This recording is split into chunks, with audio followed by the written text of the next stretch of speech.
Hello YouTube fans, here again.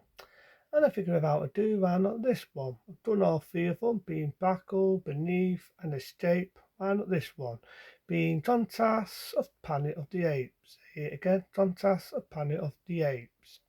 Now after the recess of the three of them, I decided why not do this one, being Conquest of Planet of the Apes. Well, more or less it follows on from Escape of Planet of the Apes and how it ended.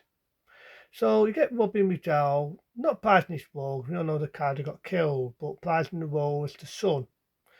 And they based this one, I remember rightly, I could be right, I could be wrong. I think they based it on 1991. Yes, I know it's not 1991, but they based it in the future.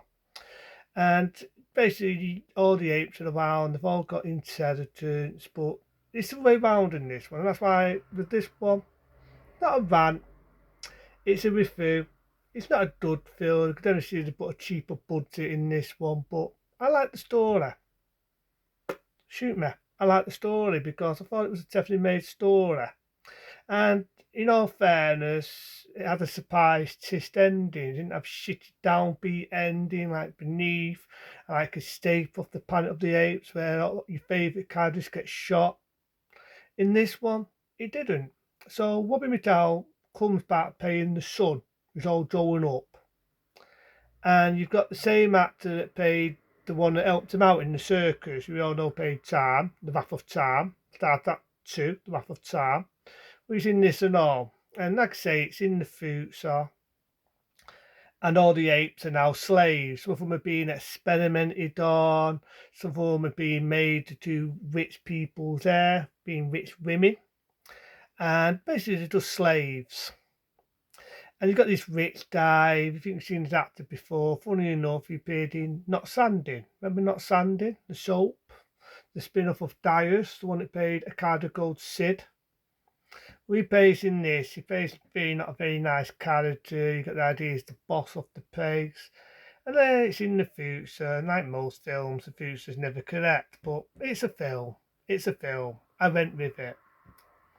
So, like I say, this is when Caesar makes his first appearance, and he's pretending to be an ape, he's pretending not to have any intelligence. The one that's looking after him told him he's got to play dumb because if he pulls it, he could be experimented on, and so on. I gotta admit, it was a ballsy film. This it was ballsy to see apes being experimented. Yes, I know the actors test up with an ape mask, but it was ballsy. It definitely had some balls to it. Then it wasn't PC friendly. But this guy taxes on that the Caesar isn't as dumb as he's made out to be. They get the bat and the man is looking after him. We all know paid Wrath of Tar. The dining off this machine, what makes him draw the tooth, but he goes in shit attack. He runs and by accident he falls out of an high window, falls to his doom. I thought that's that shitty because just get to know this character, you getting to like this character just to find that his fate is death. Caesar finds out and he gets upset and he cries the river. But there's the bit where Caesar does so intelligence because he gets the other apes. We all know the other apes can talk, and he's trying to get them to get some intelligence. He wants them to turn on the die because the die's a fucking asshole. Pardon my language. Yes, he's an asshole.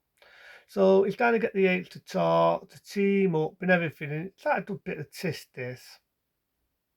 It's a good bit of the test because the apes who are doing women's hair, making them all look pretty, do the opposite, which is pissing women off, and he gets the apes to do the opposite. And I sort of like that. I thought it was clever.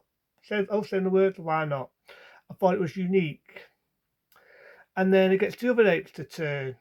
Next thing you know, the apes are danging up. I love the war in it. It's all midnight. The apes are going fucking ape.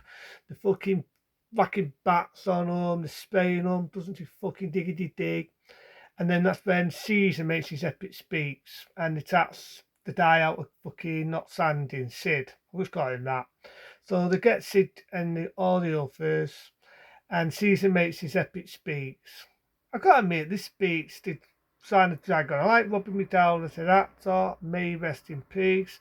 But this speech, I'm not shitting you. If you ever saw this speech, you could go, you can make a cup of coffee, you can make a cup of tea, you can have a pint of fucking beer, come back and it's Andy rubbing me down as Caesar will still be making this fucking epic speech. Fucking hell, this speech goes on.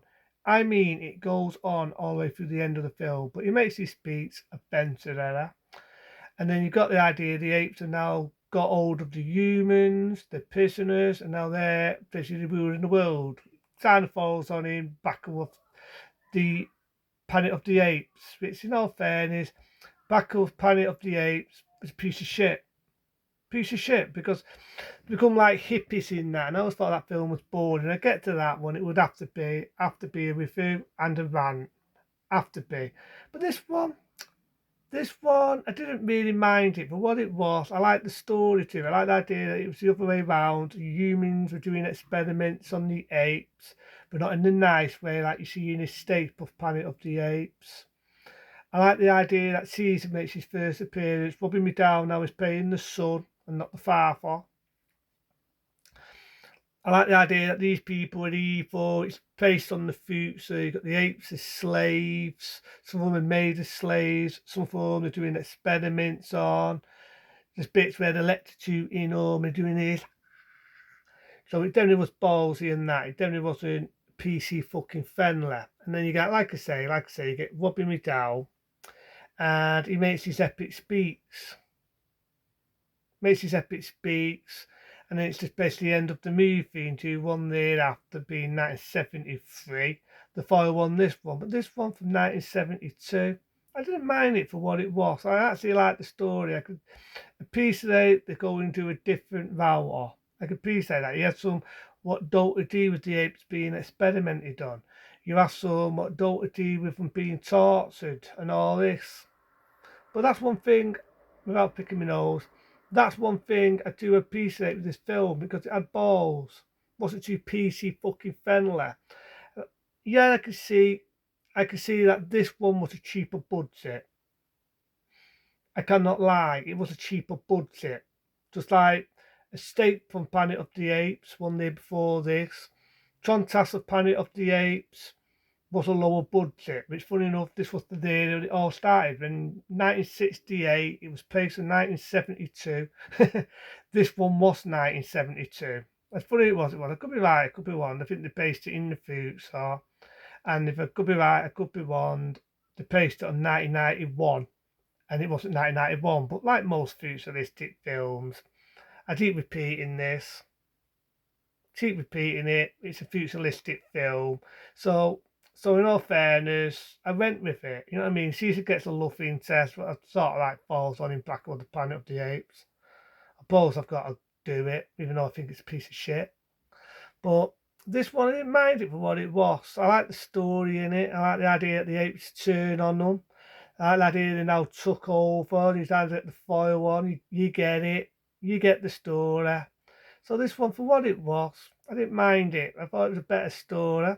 I had a good twist ending. I knew the ending was going to happen where the humans were going to be defeated and apes would take over man and all. I had a feeling something like that was going to happen when I first saw Conquest of Planet of the Apes. But I can appreciate at this time they didn't throw in a shitty fucking downbeat ending like Beneath Planet of the Apes that makes everything what Titan Eston went through fucking pointless.